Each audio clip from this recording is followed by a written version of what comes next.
Sobat Ngidar, jadi saat ini Dak TV sedang berada di salah satu tempat bersejarah yang ada di kota Bengkulu, yaitu Benteng Marlboro. Penasaran keseruannya?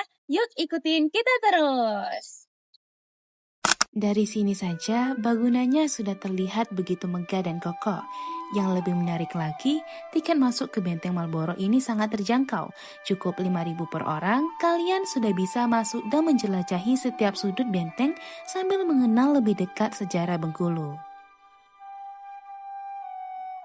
Pada abad ke-17 hingga 18, Bengkulu dikenal sebagai salah satu daerah penghasil lada terbesar di pesisir barat Pulau Sumatera.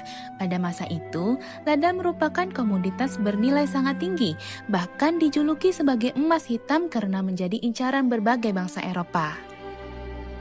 Melihat besarnya potensi tersebut, Inggris memasuki Bengkulu pada tahun 1685 dengan tujuan menguasai perdagangan lada.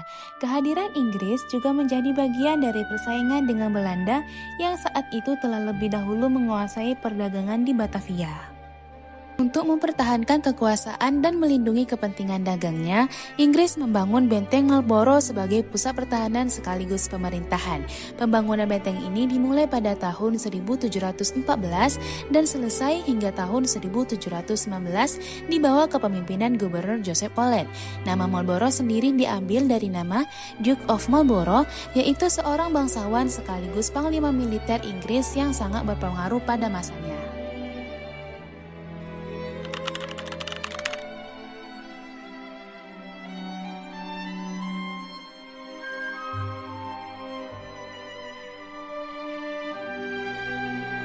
Fakta menariknya, benteng ini pernah berpindah kekuasaan dari Inggris ke Belanda. Letak benteng yang langsung menghadap ke laut menjadikan benteng ini sangat strategis untuk mengawasi kapal-kapal yang datang. Selain itu, bentuk benteng yang menyerupai kura-kura dirancang khusus dari serangan musuh. Gimana kalau kita suruh Idara untuk menjelaskan fakta-fakta unik lain mengenai Benteng Marlboro? Idara! Tahukah sobat, pembangunan Benteng Marlboro juga menyimpan kisah gelap karena melibatkan banyak pekerja paksa dari penduduk lokal maupun tahanan yang didatangkan dari India. Tidak sedikit dari mereka yang meninggal akibat beratnya pekerjaan, penyakit, serta kondisi lingkungan yang keras.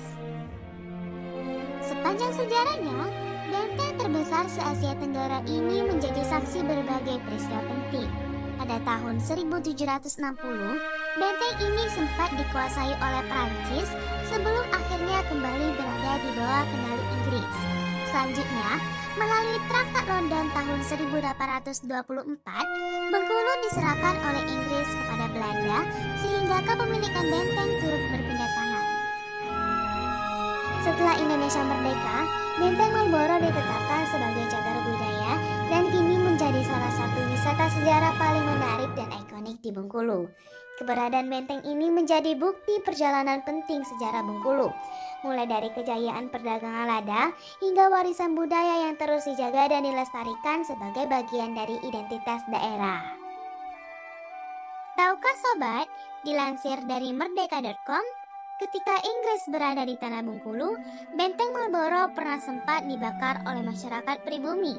Akibatnya, banyak orang-orang Inggris yang terpaksa mengungsi ke Madras, India. Pada tahun 1724, orang-orang Inggris kembali ke benteng setelah adanya serangkaian perjanjian yang tidak diketahui pasti namanya. Kemudian, pada tahun 1793, benteng ini kembali diserang hingga menyebabkan beberapa orang Inggris tewas. Salah satunya, Presiden Inggris bernama Thomas Parr. Fakta menarik lainnya, benteng ini dikelilingi parit kering. Parit tersebut dibuat agar musuh lebih sulit mendekati dan membanjat tembok benteng yang tingginya mencapai lebih dari 8 meter.